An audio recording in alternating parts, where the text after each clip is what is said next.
এক কুত্তা লাঠি উঠাইলে বুঝে তারে মারবে, এই জন্য কুত্তা দৌড় মারে। কিন্তু এই কুত্তা এটাও বোঝে না যে একটা সেজদা না দেওয়ার কারণে তার জাহান্নামের আগুনে জ্বলতে হবে। এই জানোয়ার এটাও বোঝে না। ওই জানোয়ার তো লাঠি দেখে বুঝছে, ওই কুত্তা তো লাঠি দেখে বুঝছে যে আমার মারবো, এলে দৌড় দিচ্ছে কুত্তা, নিজের বাঁচাইতে চাইছে। কথা বোঝেন নাই? এই জানোয়ার এটাও বোঝে নাই। সে মানুষ হলো কিভাবে বাপ বলো? সমবয়সী একজন আরেকজনকে ধাক্কা দিও না, আলাদা শোনো। সাফ বললাম বাবা, আমি অনুরোধ করলাম সাবধান। মনে রাখো, এই সমবয়সী হাসি দিয়ে তোমারে দুর্বল করে ফেলবে। হয় মনে করো শয়তান যে তোমারে ধাক্কা দিবে, মস্কারি করে হাসি দিয়ে উড়ে দিবে, বুঝবা যে ওই শয়তান, ওর উপরে ইবলিস ভিড় করছে, অর্থাৎ ও তোমারে পরিবর্তন হতে দিবে না, ভালো হতে দিবে না। হ্যাঁ, বন্ধু বড় খতরনাক। বন্ধু যদি নষ্ট হয়, বন্ধু যদি চরিত্রহীন হয়, বন্ধু যদি লম্পট হয়, বন্ধু যদি নারীর আসক্ত হয়, বন্ধু যদি মদখোর নেশাখোর জুয়ারি হয়, বন্ধু যদি নারীর ছবি আর উলঙ্গ দৃশ্য দেখে অভ্যস্ত হয়, এই বন্ধু নামের জানোয়ার পুরা মহল্লা শেষ করে দিবে, সমবয়সী সব শেষ করে দিবে। সাংঘাতিক। এই জন্য একলা ফিকির করো, আখিরাতের জন্য একা আগাও। তোমার সাথে কেউ আসলে আলহামদুলিল্লাহ, না আসলে বলে আমি একাই, আমি কি একা। এই সমাজের সব করে টেলিভিশন চলুক, আমি চালাবো না। এই সমাজের সব নাফরমানি করুক, আমি করব না, আমি একাই। আল্লাহর নবী সাল্লাল্লাহু আলাইহি সাল্লাম বলছেন, হযরত হুযায়ফা এই সাহাবীকে বলছেন যে প্রয়োজনে ওয়ালাউ আন তাআদ্দা বিআসলি শাজারাতিন, নবীজি বলেন শোনো সাহাবী, প্রয়োজনে গাছের শিকড় কামড়াইয়া ধরে রাখবা, তারপরও একা হলেও আল্লাহর দ্বীন ছাড়বা না, দ্বীন ছাড়বা। সাবধান, গোটা পৃথিবী উল্টে যাবে, সব মহিলা ন্যাংটা হোক, আমার বিবি বেপর্দা হবে না যদি সে আমার বিবি হয়। সাফ হিসাব, বেপর্দা বিবি আমি নেব না, রাখবো না। এমন বিবি দরকার 1000 বার ছেড়ে দিলাম, এমন সন্তান প্রয়োজনে কোরবান করে দিলাম, যা বেটা, হয় তুই থাকবি নয় আমি থাকবো। নাফরমানের সাথে ইমানদারের সংসার হয় না, বেঈমানের সাথে ইমানদারের কোনো পরিচয় হয় না। কোরআন শরীফে আছে, নূহ আলাইহিস সালাম শুধু আল্লাহরে বলছে, আল্লাহ এই যে ছেলেটা ডুববা যায়, এটা আমার হুদ। সূরা হুদের মধ্যে আছে। নূহ নবী বলছিল ওই তুফানের সময়, কেনান ফোলাডারে কইছিল কি, এটা আমার ছেলে। আল্লাহ, আল্লাহর কসম বাবা শোনো, এই ছেলে তোমরা শোনো, বেনামাজি নাফরমান শোনো, চেহারা দেখলেই বোঝা যায় কয় % নামাজ পড়ো, আমি তো চিনি। আল্লাহ পাক কোরআনে ডাইরেক্ট বলছি, ইয়া নূহ ইন্নাহু লাইসা মিন আহলিক ইন্নাহু আমালুন গায়রু সালেহ। সাবধান হে নূহ, এটা তোমার সন্তান নয়, তোমার পরিবার নয়। বেঈমান ইমানদারের সন্তান হতে পারে না, এ বেআমল। ইন্নাহু আমালুন গায়রু সালেহ, এটা বেআমল সন্তান, এই নাফরমান মুমিনের বাচ্চা হইতে পারে না। এজন্য তোমরা যারা বেনামাজি, তোমরা যারা সেজদা দাও না, ছেলেরা বাবা, তোমরা যারা দিনরাত নারী ছবি উলঙ্গ দৃশ্য জিনা ব্যভিচারের দৃশ্য দেখো, অসৎ বন্ধুদের আড্ডা দাও, তুই কোনো মুসলমানের বাচ্চা না, তুই লাওয়ারিস বেওয়ারিস বেটা। তুই তোর কোনো বংশ নাই, তোর কোনো পরিচয় নাই, তোর কোনো বাপ নাই, তোর কোনো মা নাই, তোর কোনো রক্ত নাই, তুই বেওয়ারিস সন্তান, লাওয়ারিস বেটা, লাওয়ারিস। তুমি লাওয়ারিস, কারণ ইমা আল্লাহ কোরআনে বলছে, আল্লাহ কি ডাইরেক্ট বলছে কোরআন, নাফরমান ইমানদারের কি হইতে পারে না, সন্তান হইতে পারে না। ফালা তাসআলনি,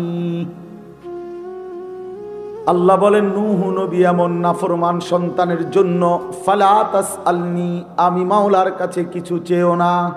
সাবধান, হাত নামাও।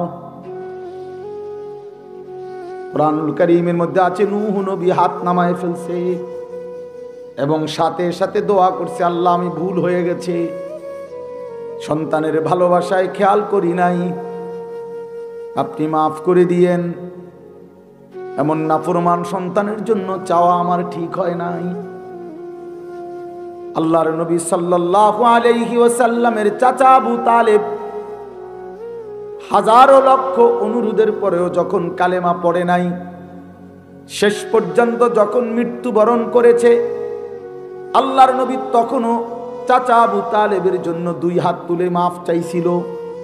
আল্লাহর কসম বন্ধু, কোরআনের আয়াত নাজিল করে আল্লাহ পাক নবীকে কলজার টুকরা বন্ধুকে বলছে, মা কানা লিন নাবিয়্যি ওয়াল্লাযীনা আমানু মাআহু আন ইস্তাগফিরু লিল মুশরিকিনা ওয়ালাউ কানু উলি কুরবা।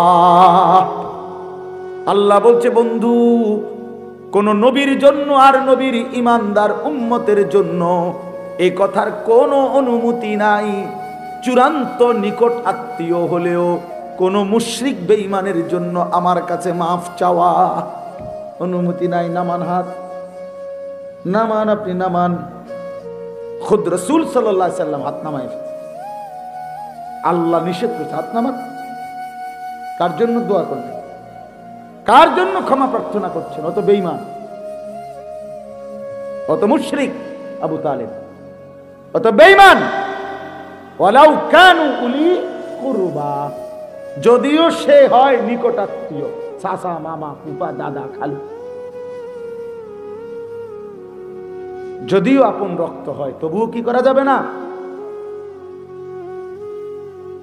কি বন্ধু, কি মনে করছো আব্বা, কি ভাবছো বাবা? লাওয়ারিস জীবন চালাও, বেওয়ারিস জীবন চালাও। তুমি নিজেকে আলাদা করে দাও যে আমার কোনো বাপ নাই, আমার কোনো মা নাই, আমার কোনো ধর্ম নাই, আমার কোনো আল্লাহ নাই, আমার কোনো রসুল নাই, আমার কোনো বানানেওয়ালা নাই, আমার উপরে কেউ কোনো কর্তৃত্ব করবে এমন কেউ নাই, আমি কারো বিধান মানি না, আমি কারো দ্বীন মানি না, আমি কারো শরীয়ত মানি না, আমি কারো হুকুম মানি না, আমি এক যাযাবর, আমি এক জানোয়ার, আমি এক রাস্তার কুকুর, যেখানে মন চায় খায়, যেখানে মন চায় পেশাব করে, যেখানে মন চায় ঘুমায়, যেখানে মন চায় হায়। যুবক, যারে দেখতে মন চায় তারই দেখো, নারী, ছবি, উলঙ্গ দৃশ্য, জিনা, ব্যভিচার। ওফ, এটা বুঝি কোনো জীবন হইল বাপ? এটা বুঝি কোনো হায়াত হইল বাপ? মুসলমানের বাচ্চা বুঝি এত পাগল হয়, এত ছাগল হয়? মুসলমানের ঘরে জন্ম নিয়া ইনসাফ করে বলো, একটা ছেলে বাবা 2 বছর এক পবিত্র মা তোমারে বুকের দুধ খাওয়াইছে, মায়ের প্রতি ফোঁটা দুধের হক, এক মা তোমারে 2 বছর দুধ খাওয়াইছিল, এই উদ্দেশ্যেই কি মা দুধ খাওয়াইছিল যে তুমি 16 বছর বয়সে সারাদিন উলঙ্গ ছবি আর নারী দেখবা, নর্তকী দেখবা, মোবাইল দেখবা? এজন্যই খাওয়াইছিল মা দুধ? মায়ের 9 মাসের গর্ভে ধারণের হক এটাই? একটা সেজদা না দেওয়া? মা এই জন্যই গর্ভে লালন করছিলেন, ধারণ করছিলেন। হামালাতহু উম্মুহু ওয়াহানান আলা ওয়াহনি।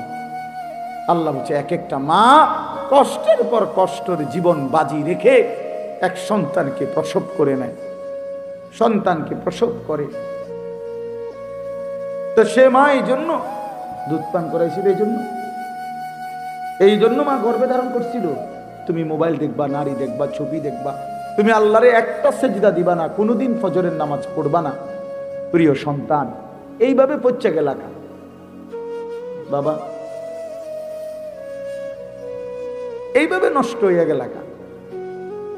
হ্যাঁ, মুসলমান এত তাড়াতাড়ি 16 বছরে 18 বছর বয়সে এত নষ্ট হয়ে যাওয়ার তো কথা না, এত ফালতু হয়ে যাওয়ার তো কথা না রে বাপ, এত বাজে হয়ে যাওয়ার কথা ছিল না বাবা। এই জন্য বাপ, আপনাদের অভিভাবকদেরকেও বলি, হিসাব মানে মিলায়েন, ছেলে মেয়ের দিকে আরেকবার তাকাইয়া হিসাব মিলায়েন, হিসাব মিলেন কি রেখে যাচ্ছে, কি রেখে যাচ্ছেন, কি রেখে যাচ্ছেন। ছেলেটার চুলের দিকে তাকালে মনে হয় না সে মুসলমানের বাচ্চা। ছেলেটার সারা দিনে এক ওয়াক্ত সেজদা দেয় না, তাহলে স্পষ্ট সে মুসলমানের ঘরে জন্ম নেয় নাই। ছেলেটার সারা দিনের মোবাইলের আগ্রহ দেখলে মনে হয় না তার পৃথিবীতে কেউ আছে। তাহলে এমন নাফরমান সন্তান রেখে যে বাবা কবরে যাচ্ছেন, আহা আপনার কবর কি হবে, ছেলের কবর কি হবে? এমন নাফরমান বিবি রেখে, মেয়ে রেখে যে মা কবরে যাচ্ছেন, আপনার কবর কি হবে, ছেলের কবর, মেয়ের কবর কি হবে? দয়া করে আমি অল্প একটু কথাই বললাম, ভাবতে শিখেন, ভাবতে শিখেন। ছেলেরা তোমরাও ভাইবো বাবা, নিজেরে এত অল্প বয়সে নষ্ট করে দিও না বাপ। এত কম বয়সে মানুষ এত পচে যায়। তোমাদের অধিকাংশ ছেলের চেহারা দেখলে বোঝা যায় বেনামাজি তোমরা।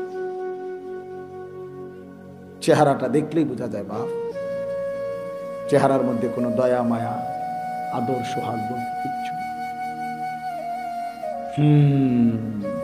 চেহারা দেখলেই বোঝা যায় না। আমি যদি বলো আমি দাঁড় করাই বেনামাজি, ইনশাআল্লাহ দেখবা যে 100 জন দাঁড় করাইলে 98 জন ভুল হবে না, হয়তো 2 জন ভুল হইতে পারে।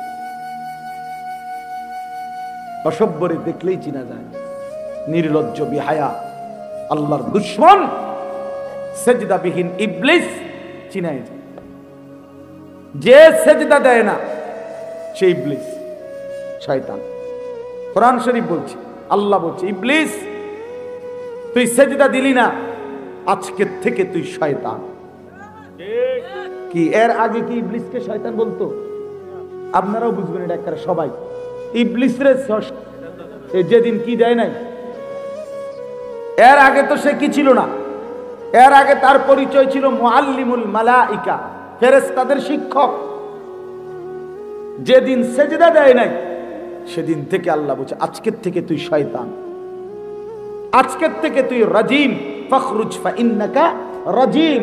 আজকের থেকে তুই রাজিম, অভিশপ্ত, অভিশপ্ত, অভিশপ্ত, অভিশপ্ত। ওয়া ইন্না আলাইকাল লানাতা ইলা ইয়াউমিদ্দিন। আল্লাহ বলছে আজকের থেকে ইবলিস সেজদা দিলি না, আজকের থেকে কিয়ামত পর্যন্ত তোর উপরে আল্লাহর লানত, লানত, লানত, লানত, লানত। তোর উপরে খোদার গজব, খোদার গজব, আল্লাহর লানত তোর, আল্লাহর লানত তোর। ইবলিসকে আল্লাহ বলছে একটা সেজদা দেয় নাই, একটা সেজদা। কয়টা সেজদা? আজকে ফজরের নামাজ যার ছুটে গেছে, তুমি 8টা সেজদা দাও না। 4 রাকাত নামাজে 8টা সেজদা। আজকের জোহরের নামাজ যার ছুটে গেছে, 12 রাকাত নামাজে অথবা 10 রাকাতই হোক, তাইলে তুমি 40টা সেজদা দাও। আজকের আসরের নামাজ ছুটে গেছে যার, কমপক্ষে 4 রাকাত ফরজের 8টা সেজদা তুমি দাও নাই। আজকের মাগরিবের নামাজ ছুটে গেছে যার, 5 রাকাত 3 2 5-এ 10টা সেজদা তোমার ছুটে গেছে। আজকের এশার নামাজ যারা পড়ো নাই, তোর কমপক্ষে 9 রাকাত নামাজে 18টা সেজদা ছুটে গেছে। তাহলে প্রিয় ভাই আমার, একদিনে কতটা সেজদা ছুটে গেছে? তো একটি সেজদার কারণে যদি আল্লাহ কোরআনে বলছে ওয়া ইন্না আলাইকাল লানাতা ইলা ইয়াউমিদ্দিন, তোমার উপরে কিয়ামত পর্যন্ত আমি আল্লাহর লানত। তাহলে আজকে এতগুলো সেজদা ছুটে গেলে তোমার উপরে কি পরিমাণ লানত বলো বাবা। শেষ পর্যন্ত দুনিয়া কি ভোগ করছো? সংসারের মা বাবা এ সামান্য যে একটু তরি তরকারি রান্ধে, এই ছাড়া আহামরি দুনিয়া কি খাইছো বাপ? যতগুলো নারী দেখলা, ছবি দেখলা, উলঙ্গ দৃশ্য দেখলা বাবা, জিনা ব্যভিচারের দৃশ্য দেখলা, শেষ পর্যন্ত অর্জন কি?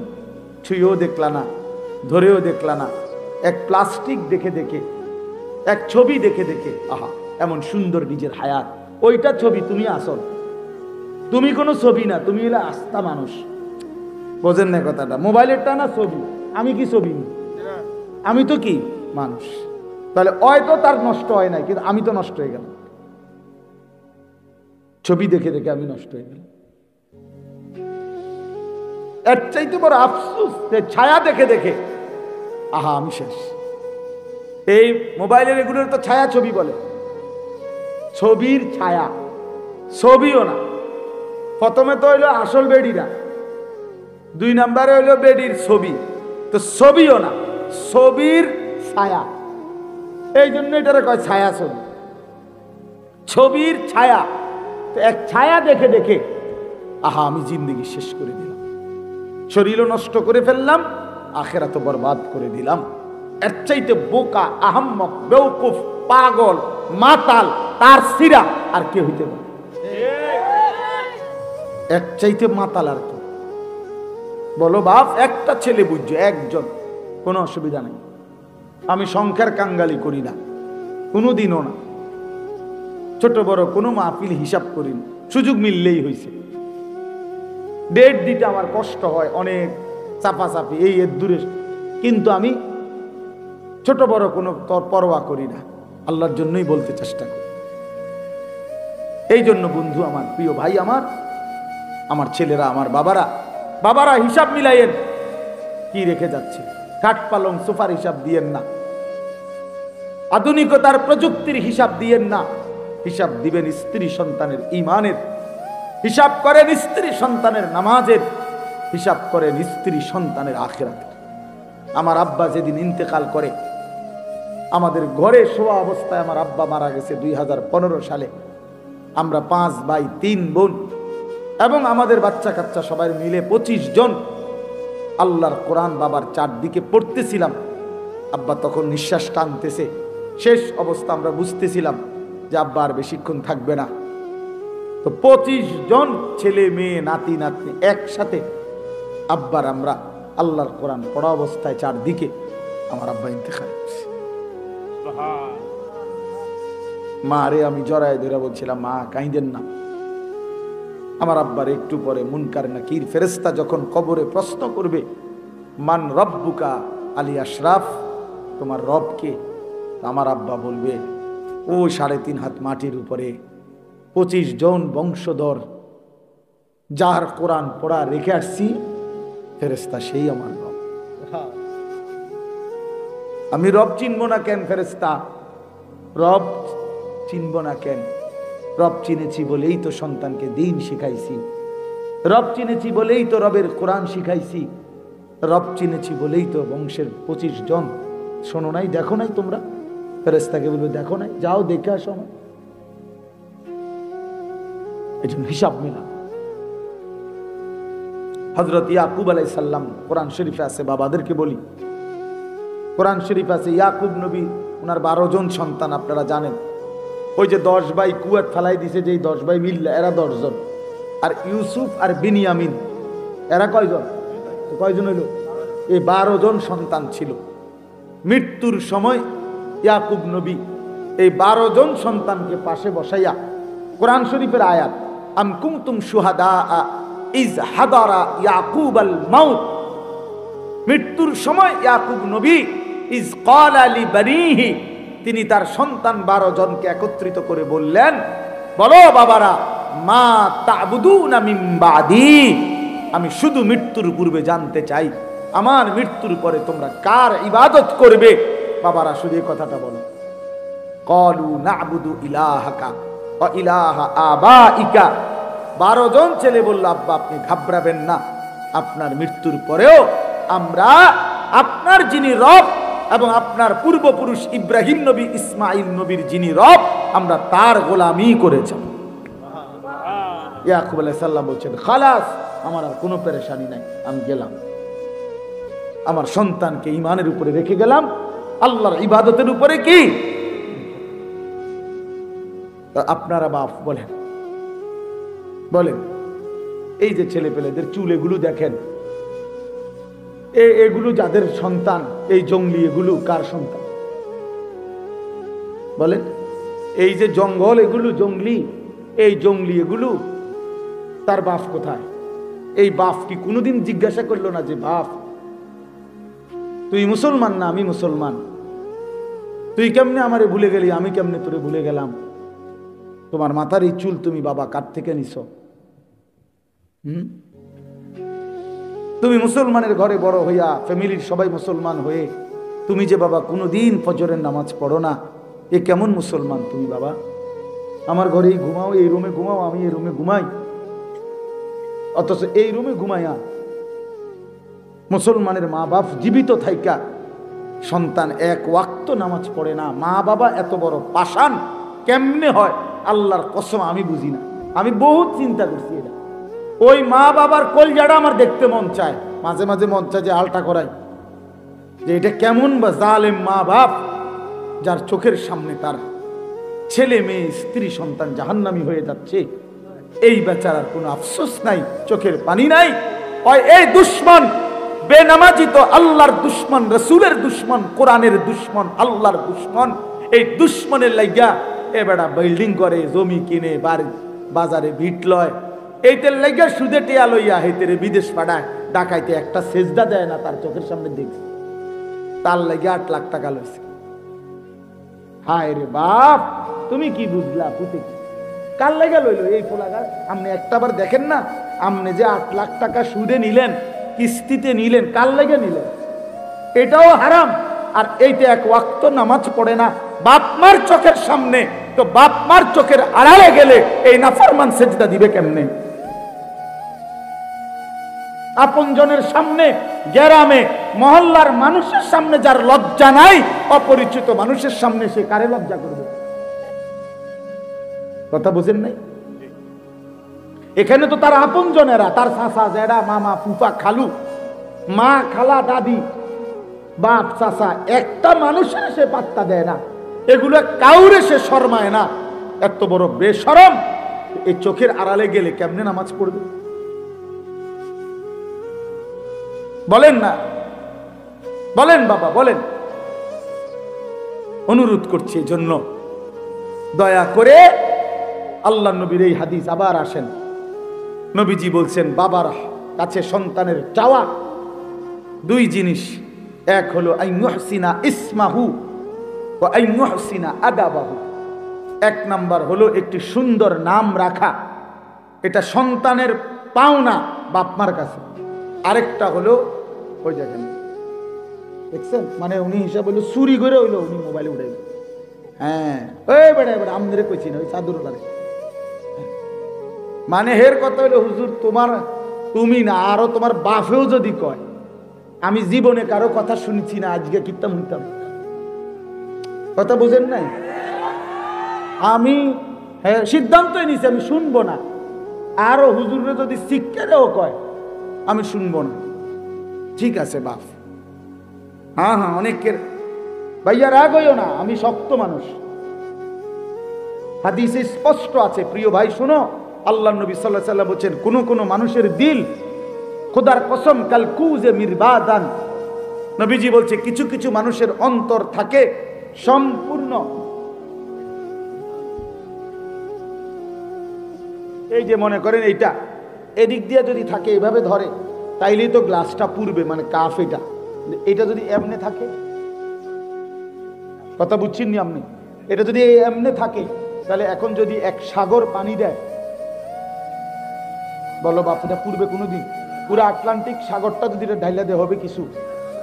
এ আল্লাহর নবী খোদার কসম বলছে, কিছু মানুষের অন্তর আল্লাহ পাক নাফরমানির কারণে এমন উল্টাইয়া দেয়, এই অন্তরে আর কোনোদিন আল্লাহর কথা 1 জাররা ঢোকে না। ঢুকবো কোনখানে? এটা তো কি হয়ে গেছে, না না না, উল্টায় গেছে, উল্টায় গেছে, উল্টায়। এই জন্য হাদিস আছে, নবীজি 5 ওয়াক্ত নামাজের পরে একটা দোয়া করতেন, ইয়া মুকাল্লিবাল কুলুব সাব্বিত কলবি আলা দীন। অর্থ কি? হে দিল পরিবর্তনকারী, হে অন্তরের উলট পালটকারী, আপনি আমার অন্তরটা আপনার দ্বীনের উপরে মজবুত রাখে। রাগ হইও না বাপ, ছেলেরা বাপ, তোমাদের জন্য দয়া করে বললাম, হয়তো এমন কোনোদিন মিলবে না বন্ধু যে তোমার আখিরাত মনে করাই দিছে। সমবয়সী বন্ধু কোনোদিন বছরের পর বছর তোমার অসভ্যতা, চরিত্রহীনতা দেখে কোনোদিন একটাবারও বলল না, কিরে দোস্ত, আমরা না মুসলমান, মুসলমান এমন হয় কেমনি? আপনজন মিলবে না হয়তো, বরং তোমার শুধু গুনাহ গুনাহ শিখাবে, গুনাহ। পৃথিবীর যেই কোনো মদখোর নিজের থেকে শুরু করে নাই, বন্ধু নামের কোনো শয়তান তারে মদের আড্ডায় নিয়ে গেছে। যে এটা সহজ কমন থিওরি, এটা একটা কমন থিওরি। পৃথিবীর যেই কোনো জুয়াখোর জুয়ারি নিজের থেকে জুয়া শুরু করে নাই, বন্ধু নামের কোনো শয়তান, পরিচিত নামের কোনো দুষ্ট তারে জুয়ার আড্ডায় নিয়ে গেছে। আরে আপনি মদ জুয়া বাদ দেন, কোনো অসুবিধা নেই, করুন। কোনো নেশা বাদ দেন। এই যারা বিড়ি সিগারেট খায় বাপ চাচা নিয়মিত, ওনাদেরকে জিজ্ঞাসা করে দেখে যে চাচা আপনি আল্লাহর কসম কইরা সাক্ষী রেখা বলেন যে বিড়ি খানা শুরু করছেন কেমন? ঠিক আছে, অসুবিধা নাই। তো এই জন্য বললাম, আপনি একজন বিড়ি খাওই না মানুষের জিগাইয়েন চাচারে, একেবারে হাতে ধরে কইন চাচা আল্লাহ দোহাই করে বলেন কেমনে শুরু করছেন বিড়ি। উনিও বলবে কথা যে আমি নিজের থেকে বিড়ি খাইতাম না প্রথম, আমারে হমাইন না কয়েকজনে বারবার বিরক্ত করতে করতে এক সময় এক টান দুই টান দিতে দিতে এখন আমার অভ্যাস হয়ে গেছে। তার মানে কেহই গুনাহ কবিরা যেগুলা বড় পাপ নিজের থেকে শুরু করে না, কোনো না কোনো সমবয়সী আড্ডা দিতে দিতে একদিন তাকে গুনার মধ্যে জড়ায়, অসৎ আড্ডায় জড়ায় দেয়। নারীর আড্ডা, জুয়ার আড্ডা, মদের আড্ডা, নেশার আড্ডা, ছবির আড্ডা, অস্থিরতার আড্ডায় মিশাই দেয় ভাইয়া। এজন্য বন্ধু বাপ দয়া করে নিজের ভালো নিজের কল্যাণ আলাদা দেখো। আমি যেই কথাটা মূলত বুঝাইতে চাই, তুমি আলাদা ভাবো, তোমারটা তুমি ভাবো যে আসলে আমারে বলছি, আমারে বলছি, আমারে বলছি। তুমি ইনশাল্লাহ যদি নিজের জন্য ভাবো বরকত হবে, বরকত হবে, তাইলে দেখবো তুমি আগাইতে পারবা।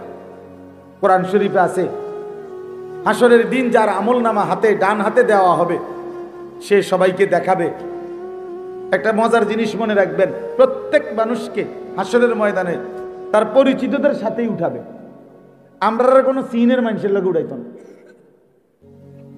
বুঝেন নাই কথা? আমার ঘরে কোনো লন্ডনের মানুষের লোক উঠাইত না। প্রত্যেককে তার পরিচিত জনদের কাছে দিয়ে উঠাবে, সাথে দাঁড় করাবে। তো যে আমল নামা ডান হাতে পাবে সে চিৎকার করে বলবে, দেখো বন্ধুরা, পরিবারের সবাইরে বলবে যে দেখো দেখো ইকরাউ হা উমকরাউ কিতাবিয়া, আমার আমল নামা পড়ে দেখো, আমার নাম দেখো, জান্নাতীদের লিস্টিতে আমার নাম উঠেছে। ডান হাতে যখন পাবে, তখন তাফসিরে আছে ওই বন্ধুরা, পরিচিতরা, আত্মীয় স্বজনরা ওরা জিজ্ঞেস করবে তুমি কেমনে জান্নাতি হইলা? আহা তুমি তো আমগো এলাকাতেই বড় হইলা, তুমি তো দেখলে আমগো গ্রামে বাজার করতা, আমরা এলাকাতেই দেখতাম তোমারে, তোমার এই কামটা কেমনে বানাই লাইলা? বুঝেন নাই কথাটা? আল্লাহর কসম, কোরআনের আয়াত। ওই ব্যক্তি তখন বলবে ইন্নী জানানতু আন্নী মুলাকিন হিসাবিয়া, বন্ধুরা বাবারা, আমি যদিও আপনাদের সাথে চলতাম ফিরতাম, বাজার করতাম, হাট বাজার চলতাম, কিন্তু আমি দিলের মধ্যে ইয়াকিন রাখতাম এই হিসাবের দিন হবে। এই জন্য আমি বাজারও করছি, নামাজও করছি, ব্যবসাও করেছি, হালালও খেয়েছি, সংসারও করেছি, আল্লাহকেও খেয়াল রাখছি, নামাজ বন্দিগি আল্লাহর হক আদায় করছি। তা আপনি হয়তো আমার বাজারটা দেখছেন, আপনি আমার নামাজ দেখেন না। আপনি কেমনে দেখবেন? আপনি তো আমার সাদওয়ানে দেখছেন, এক কাপ চা খাইয়া চলে গেছি, কিন্তু আমি যে নামাজে গেছি, আপনি তো মসজিদে যান নাই, আপনি আমারে দেখবেন কেন? অনেক মানুষ দেখবেন না সাদওয়ানে, অনেক মাঝ বয়সী বুড়া মানুষ সাদওয়ানে বিড়ি খাইতে খাইতে, ভালো মানুষ তো কই না, দেখি তো না। চাচা ভালো মানুষ দেখে না, কারণ চাচা বহুত চিন্তা করে দেখছে পৃথিবীর শেষ ভালো মানুষ উনি, এই বিড়ি খাই না বড়া,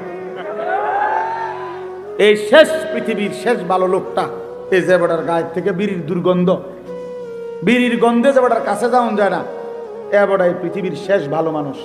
কোনো কারণে বাইসেন্স যদি এই চাচা মারা যায়, পৃথিবী ভালো মানুষের অভাবে কাটিয়ে যাবে।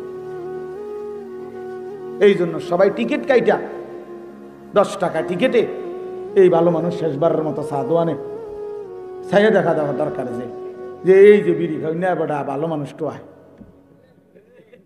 চা দোকানে ভালো মানুষ খোঁজে, গল্পের আড্ডায় খোঁজে, জুয়ার আড্ডায় খোঁজে।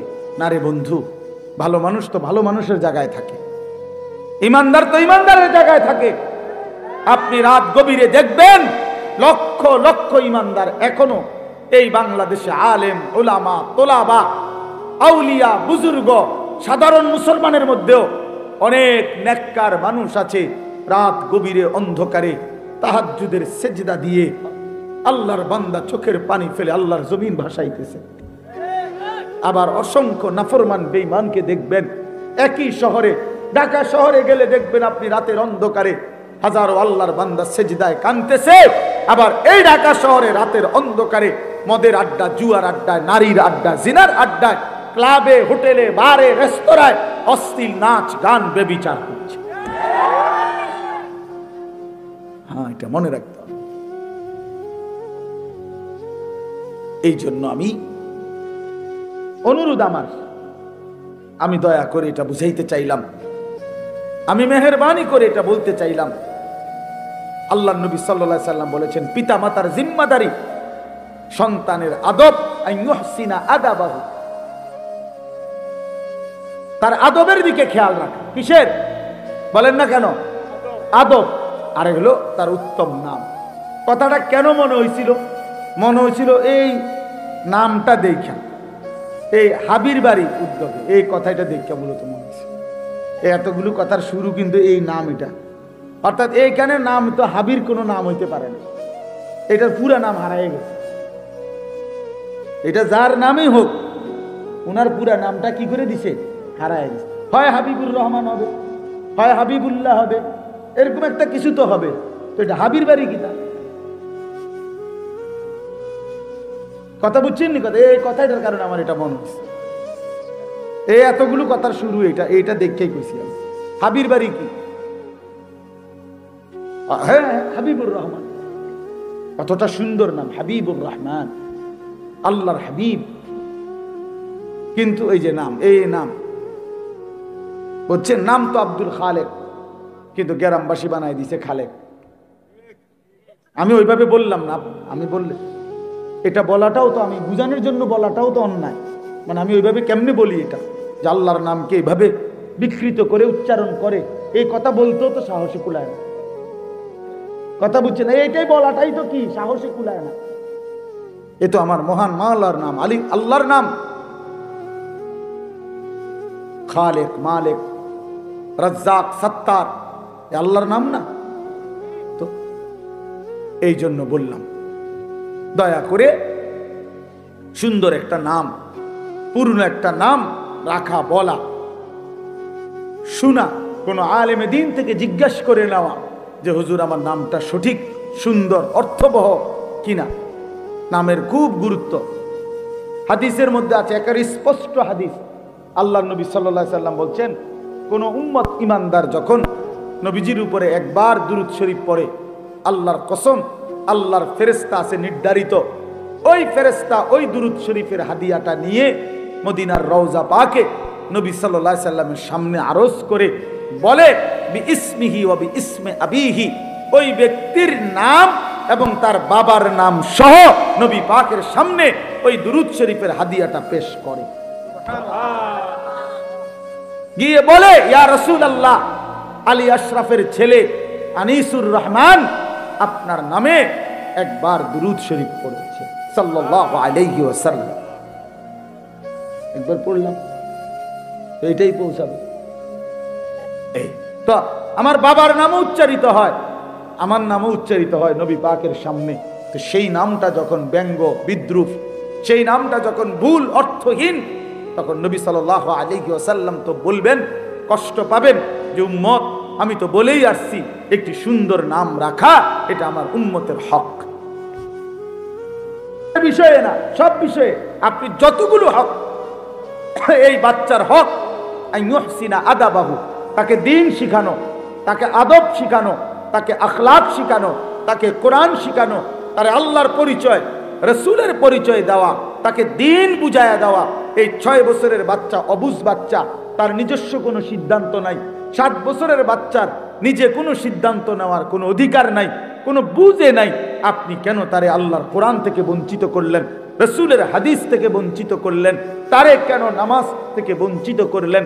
নবী তো বলছিলেন 7 বছর বয়সেই তোমার বাচ্চাকে নামাজ পড়াও। নবী তো বলছিলেন 10 বছর বয়সে বাচ্চা যদি নামাজ না পড়ে এবার তারে প্রহার করো, আঘাত করো, তারে শাসন করো। আপনি কেন ছেড়ে দিলেন? আল্লাহর কসম, এই বান্দার হক নষ্ট করলেন, বাচ্চার হক নষ্ট করলেন। এই হক নষ্টকারী মা বাপ মনে রাখেন হাসরের ময়দানে বেইজ্জতি হওয়ার জন্য রেডি থাকেন। ওই মা বাপকে এই সন্তান বেইজ্জতি করবে, কোরআন শরীফ আছে। বেইজ্জতিটা কেমন আইটেমের হবে? এই সন্তান বাবা আল্লাহকে বলবে, আল্লাহ যাদের কারণে আজকে আমি জাহান্নামী, আমার সেই অভিভাবক, আমার মা বাপ এখানে আনেন। আল্লাহ বলবেন কেন?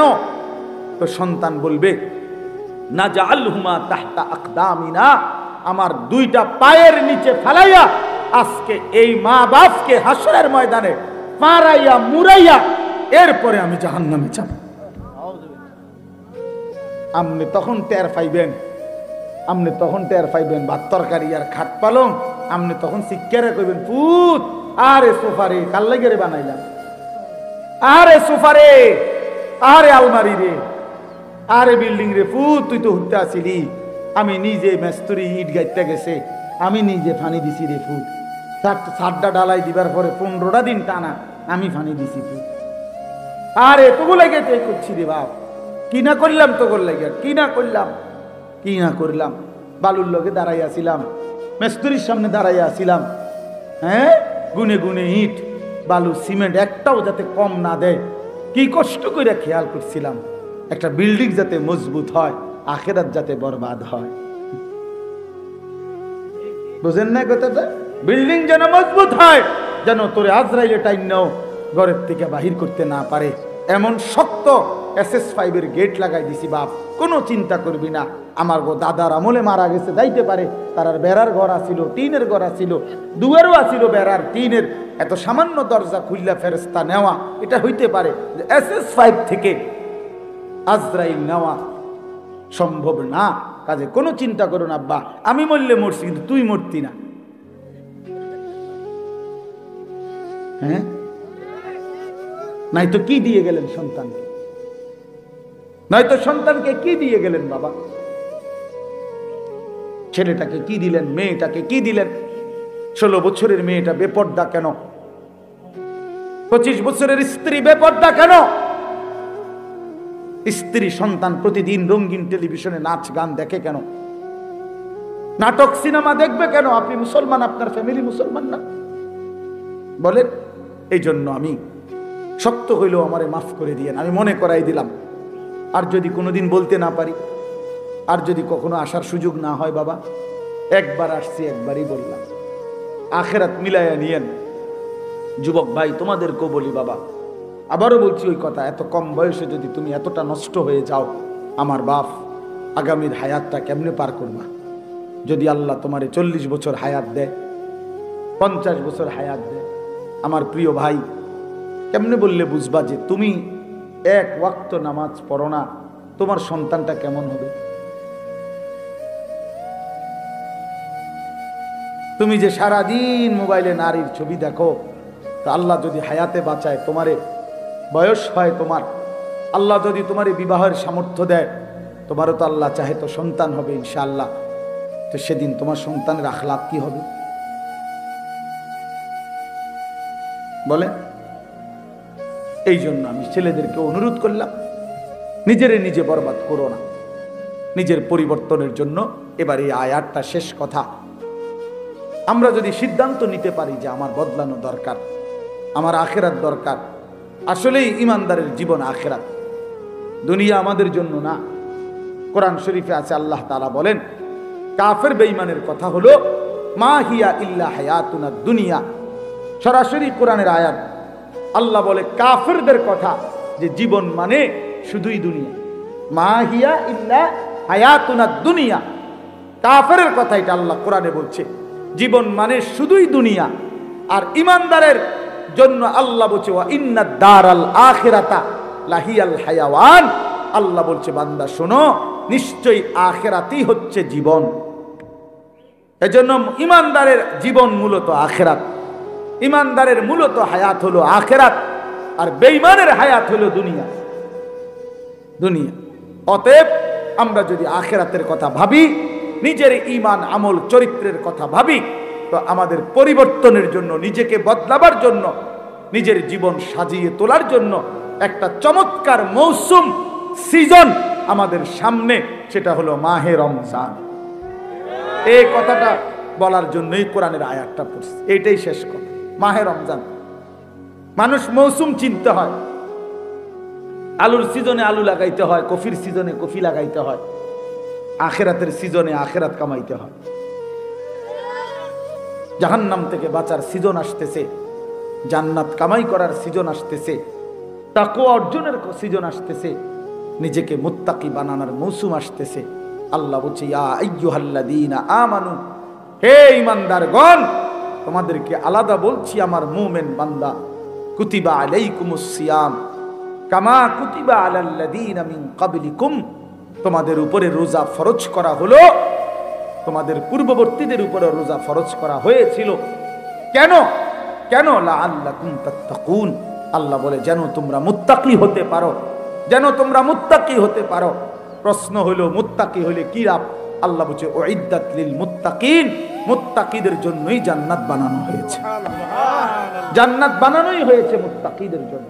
অতএব প্রিয় ভাই, রমজানে তুমি যদি গুনাহ থেকে মুক্ত থাকো, রমজানে যদি তুমি 30টা রোজায় অভ্যস্ত হইতে পারো, রমজানে তুমি যদি ইফতার সাহারি ঠিক মতো গ্রহণ করতে পারো, রমজানের 20 রাকাত তারাবি যদি যত্ন নিয়ে আদায় করতে পারো, সাহরির উঠতে উঠা যদি একটু দোয়া 2 রাকাত নফল নামাজ পড়ে একটু কান্নাকাটি করতে পারো, ইফতারের আগে যদি একটু আল্লাহর কাছে গুনাহ মাফ চাইতে পারো, কমপক্ষে 1টা মাস যদি নিজের চরিত্র আখলাক হেফাজত করতে পারো, প্রিয় বন্ধু আল্লাহ বলছে বান্দা 30 দিনের মধ্যেই আমি আল্লাহ তোমার হাতে জান্নাতের ভিসা লাগায়া ঈদের দিনে ফ্লাইটে উড়াইয়া দেব। ঈদের দিনে ফ্লাইট 30 দিন। যেদিন রমজানের চাঁদ উঠবে সেদিন ইমানের পাসপোর্ট দিবা, আর আমি আল্লাহ 30 দিন আমার হুকুম মানবা, 30 দিন পরে আমি তাকওয়া নামের জান্নাতের ভিসা লাগাই দেব। এখন ইমানের পাসপোর্ট আর তাকওয়ার ভিসা রেডি, ঈদের দিন ফ্লাইট। পাসপোর্ট ভিসা হইলেই তো ফ্লাইট, ঈদের দিন ফ্লাইট, জান্নাতের ফ্লাইট। কি হাদিসে আছে এটা?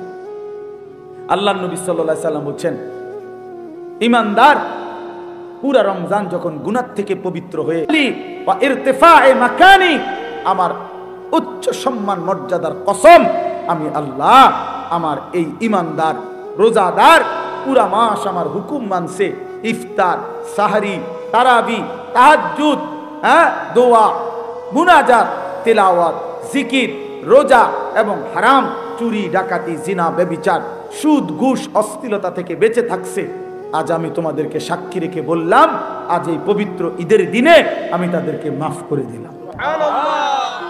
হাদিসে আছে ফেরেশতারা সাথে সাথে ফেরেশতারা তখন ঈদগাহের 2 পাশে দাঁড়িয়ে, ঈদের নামাজ পড়তে বান্দা যেখানে যায় তার 2 রাস্তার 2 পাশে দাঁড়িয়ে ফেরেশতারা ডাক দেয়, ইয়া আইয়ুহান নাস, হে লোক সকল শোনো।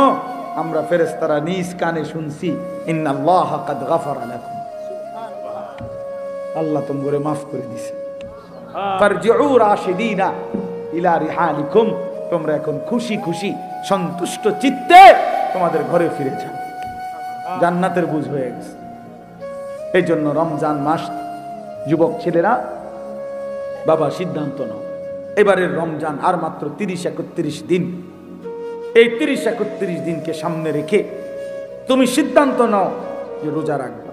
প্রিয় ভাই, তোমরা ছেলে বেশি এজন্য বললাম, মনে রাখো আল্লাহর নবী সাল্লাল্লাহু আলাইহি সাল্লাম স্পষ্ট হাদিসে বলছে, ফা ইন্নাস সাওমা লাহু বিজাউন, নবীজি বলছে রোজা একজন যুবকের জীবনে একটি কার্যকর আমল। কেন? তার যৌন চাহিদা নিবারণের জন্য, নিয়ন্ত্রণ করার জন্য আল্লাহ রাসূল বলছে রোজা হচ্ছে সবচেয়ে কার্যকর একটি মাধ্যম। রাসূলুল্লাহ সাল্লাল্লাহু আলাইহি ওয়াসাল্লাম বলছে রোজার মাধ্যমে বান্দা নিজের যৌন চাহিদা, অস্থিরতার মানসিকতা, কামনা বাসনা এর থেকে নিয়ন্ত্রণ করতে পারে, আখলাক এবং চরিত্র হেফাজত করতে পারে। এই জন্য ইনশাআল্লাহ রমজানকে কদর করে গুনাহ ছাড়ার চেষ্টা করো। তোমাদেরকে আমরা বললাম বাবা, এরপরে তুমি যদি সিদ্ধান্ত নাও ঠিক আছে হুজুর আপনার বলা আপনি বলে গেছেন, আমার নষ্ট আমি হয়েই যাব, ঠিক আছে, কোনো সমস্যা নাই। লাস্তা আলাইহিম বিমুসাইতির, কোরআন শরীফে আল্লাহ বলছে নবী আপনি কোনো এমন না যে একেবারে জল্লাদ, অথবা আপনি একেবারে বাধ্য আমনি যে আমনে একেবারে গর্দানের মধ্যে তলোয়ার রাইখা তারে কইতেব তুই নামাজ পড়বি নাহলে কল্লা হালাই দিমু। আল্লাহ বলে না, আপনার এই দায়িত্ব দেই নাই, আপনাকে আমি কি দেই নাই, এই দায়িত্ব দেই নাই। আপনাকে বলছি ইন আলাইকা ইল্লাল বালাগ, আপনি সর্বোচ্চ শক্তি দিয়ে আন্তরিকতা দিয়ে আপনি পৌঁছিয়ে দেন, আমি আল্লাহর হুকুম আমার কথা, এরপরের ফয়সালা আমি দেব। এই জন্য আমাদেরও দায়িত্ব এটা, আমরা ওয়ারাসাতুল আম্বিয়া উলামা, আমাদের জিম্মাদারি এটা। নবীকে যেভাবে আল্লাহ বলছেন আমাদেরও দায়িত্ব এটাই, আমাদের সর্বোচ্চ শক্তি, মহব্বত, আবেগ, ভালোবাসা দিয়ে আমরা তোমাদেরকে বললাম। এবার তুমি যদি প্রত্যাখ্যান করো কোনো সমস্যা নেই, তোমার কারণে আমিও আটকাবো না, আমার কারণে তুমিও আটকাবে না। প্রিয় বন্ধু, রাত সবারই শেষ হয়ে যাবে, সুখের রাতও শেষ হয়, দুঃখের রাতও শেষ হয়। তাহাজ্জুদ যে পড়ে রাত্রে তার রাতও ভোর হয়, মদের আড্ডায় জুয়ার আড্ডায় যে রাত কাটায় তার রাতও ভোর হয়, বাসর রাতও ভোর হয়, ফাঁসির রাতও ভোর হয়। অতএব দুনিয়া কারোর জন্য থেমে থাকে না, দুনিয়া কাউকে থাকতে দেয় না। একদিন না একদিন আমি তুমি সে সবাই আমরা কবরে চলে যাব, এটাই নিশ্চিত। অতএব আমরা যেন প্রত্যেকে ইনশাআল্লাহ নিজের ঈমান, আমল, আখলাক, বয়স্ক বাবাদেরকেও বলি বিড়ি সিগারেটের বদভ্যাস ছেড়ে দেন, চা দোকানের আড্ডা ছেড়ে দেন। বিড়ি সিগারেট এই দুর্গন্ধ একেবারে ফোঁসা মানুষের পরিচয়, বেশি ফোঁসা মানুষ। এবার আসলেই কোনো ব্যক্তিত্ব বলতে কিচ্ছু নেই, ব্যক্তিত্ব বলতে, কারণ তার নাতি ছেলে বাতিজার বয়সী বাচ্চাদের সামনে নিজেকে একটা ফালতু কাজ থেকে বিরত রাখবে, এতটুকু বুঝ যার মধ্যে নাই। এবার কিতা ওটা প্লাস্টিক ছাড়া কিতা, হয়তো কোনো আকলে নাই, কোনো বুদ্ধিতে মাকে নাই। এই জন্য আমি অনুরোধ করছি বয়স্ক বাবারা, মাঝ বয়সীরা বিড়ি সিগারেট যাদের অভ্যাস ছেড়ে দেন, ছেড়ে দেন। এটা চা দোকানের আড্ডা ছেড়ে দেন, নারী নাচ গান জুয়ার আড্ডা ছেড়ে দেন, অশ্লীলতার আড্ডা ছেড়ে দেন। যেটুকু হায়াত আল্লাহ দিছে বাকি এটুকু তাসবিহ পড়ে, সুবহানাল্লাহ, আলহামদুলিল্লাহ, আল্লাহু আকবার, লা ইলাহা ইল্লাল্লাহ, সুবহানাল্লাহ, আলহামদুলিল্লাহ, আল্লাহু আকবার, লা ইলাহা ইল্লাল্লাহ। এভাবে তাসবিহ পড়েন, দুরূদ শরীফ পড়েন, সাল্লাল্লাহু আলাইহি ওয়াসাল্লাম, সাল্লাল্লাহু আলাইহি ওয়াসাল্লাম, সাল্লাল্লাহু আলাইহি ওয়াসাল্লাম। এভাবে বারবার পড়তে থাকেন।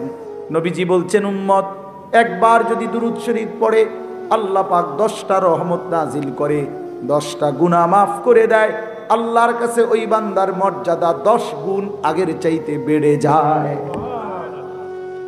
এরপরে পড়তে পারেন আস্তাগফিরুল্লাহ, আস্তাগফিরুল্লাহ, আস্তাগফিরুল্লাহ, আস্তাগফিরুল্লাহ, আস্তাগফিরুল্লাহ, আস্তাগফিরুল্লাহ। আল্লাহর নবী বলেন উম্মত আমি নবী নিষ্পাপ, আমি তো মাসুম, আমি নবীর তো কোনো গুনাহ নাই, তবুও আমি প্রতিদিন কমপক্ষে 100 বার আস্তাগফিরুল্লাহ এই কালেমাটা নিয়মিত পড়তে থাকি। হাদিস এটা, হাদিস এটা। তাইলে সুবহানাল্লাহ বলেন, আলহামদুলিল্লাহ, আল্লাহু আকবার, লা ইলাহা ইল্লাল্লাহ, সাল্লাল্লাহু আলাইহি ওয়াসাল্লাম, আস্তাগফিরুল্লাহ ওয়া আতুবু ইলাইহি। বলেন এই তাসবিহ, এই 6টা তাসবিহ খুব দামি, পড়েন সারাদিন, পড়বেন, একবার পড়লেই নেকি দেখি। নবীজি বলছে একবার সুবহানাল্লাহ পড়লে উহুদ পাহাড়ের চাইতে ভারী নেকি। একবার সুবহানাল্লাহ পড়লে জান্নাতে একটা খেজুর গাছ রোপণ করা হয়। এরম আলহামদুলিল্লাহ, আল্লাহু আকবার, লা ইলাহা ইল্লাল্লাহ। আল্লাহ আমাকেই তৌফিক দান করেন, আমাদের সকলকেই তৌফিক দান করেন। আজকের এই মাহফিল আল্লাহ তাআলা কবুল করে নেন। কবরবাসীদের জন্য দোয়া চাইছেন, হ্যাঁ, কবরবাসীদের জন্য দোয়া যেমন দরকার, জীবিতদের হেদায়েত তার চাইতে বেশি দরকার। কবরবাসী তো তার কপাল নিয়ে গেছে, গাই যাই হইছে হইছে, ওটা মরে গেছে। কিন্তু আমাদের তো এখনো সুযোগ আছে, সুযোগ আছে না? আমরা যেটুকু বেঁচে আছি এটুকু তো তওবা করা যায়, ফিরে আসা যায়। অতএব আমরা যেহেতু চোখের সামনে দেখতেছি কবরবাসী আর আমল করতে পারবে না, অতএব আমিও যেদিন কবরবাসী হব সেদিন আমিও আর কোনো আমল করতে, আজকে সুযোগ আছে, এখন সুযোগ আছে। এজন্য আমরা ইনশাআল্লাহ 5 ওয়াক্ত নামাজ পড়ব। ছেলেরা, বাবারা, পর্দার আড়ালের মা বোনরা, সবাইকে বললাম, মা বোনদের জন্য বিশেষ কথা হলো, মা বোন কেউ যদি শুনে থাকেন, আপনাদের কাছে বলি, যে নারীর পর্দা নাই, যে নারীর ইজ্জতের কদর নাই, যে নারীর সতীত্বের কদর নাই, যে মেয়ে পর্দা করে না, আল্লাহর কসম, বাস্তব কথা হলো, বেহায়া নারী, বেপর্দা নারী, এটা কোনো নারীও না, নারীর জাতও না, এটা কোনো বেডিও না, বেডির জাতও না, এটা প্লাস্টিক, এটা প্লাস্টিক অথবা বালতি অথবা লোডা অথবা বদনা, এমন কিছু ওইটা নেই। আর যদি বলে না এটাও না, তো ডাক্তার দেখাইলে বেডি, ডাক্তারের পরীক্ষা জিরা আইয়ে রিপোর্টই নেই, আর কি। এই জন্য নারী তাকেই বলে যে পর্দানশীল। হ্যাঁ, আল্লাহ রাসূল সাল্লাল্লাহু আলাইহি ওয়াসাল্লাম বলছেন, আল মারআতু আওরাতুন, নারী বলে যে নিজেকে পর্দায় রাখে, আড়ালে রাখে, লুকিয়ে রাখে। যার সত্তার ভিতরে, মানে যার অস্তিত্বের ভিতরে, যার রক্তের ভিতরে, যার চামড়ার ভিতরে, যার রক্ত কণিকার ভিতরে পর্দা, হায়া, লজ্জা, নিজেকে লুকিয়ে রাখা, আড়ালে রাখার মানসিকতা মৃত্যু পর্যন্ত বহাল থাকে, তাকেই কেবল নারী বলে। নারীর রক্তে আল্লাহ তাআলা হায়া দিয়েছে, নারীর রক্তে রক্ত হায়া, এটা নাই, ছুটে গেছে যে নারী, ওইটা কোন আর নারী, ওইটা আর নারী থাকেন, ওইটার মেয়ে থাকেন। এজন্য বন্ধু, ওই নর্তকী কোনোদিন সুখ দেবে না, বেপর্দা নারী সুখ দেয় না, চরিত্রহীন নারী সুখ দেয় না। বিবাহ বহির্ভূত অবৈধ সম্পর্ক যে করে যেই মেয়ে, খোদার কসম আমি বললাম, ছেলেরা, সে যদি কোনোদিন তোমার জীবনে মিলেও সুখ মিলবে না, সুখ মিলবে না, সুখ মিলবে। অসৎ নারী, চরিত্রহীন নারী, বেপর্দা মেয়ে, বিবাহ বহির্ভূত অবৈধ প্রেম করা মেয়ে, সে জাহান্নামের আগুন ছাড়া আর কিছু জ্বালাবে না। আল্লাহ তাআলা আমাদের ছেলেদেরকে হেফাজত করেন, আমাদের মেয়েদেরকে চরিত্রবান বানায়া দেন। সুবহানাল্লাহি ওয়া বিহামদিহি, সুবহানাকাল্লাহুম্মা বিহামদিকা, আশহাদু আল্লা ইলাহা ইল্লা আনতা, আস্তাগফিরুকা ওয়া আতুবু ইলাইক।